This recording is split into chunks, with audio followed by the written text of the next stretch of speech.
בואו נשחק! לא אכפת לי איך!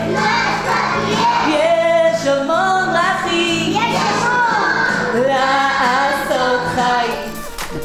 מגיע לה שהרבצתי לה.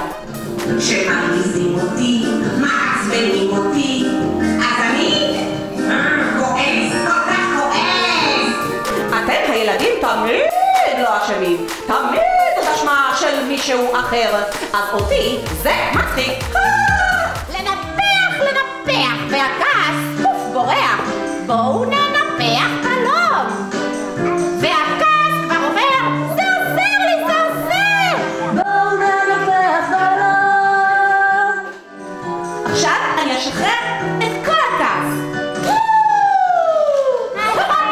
ראיתם? הכעס משתחרר.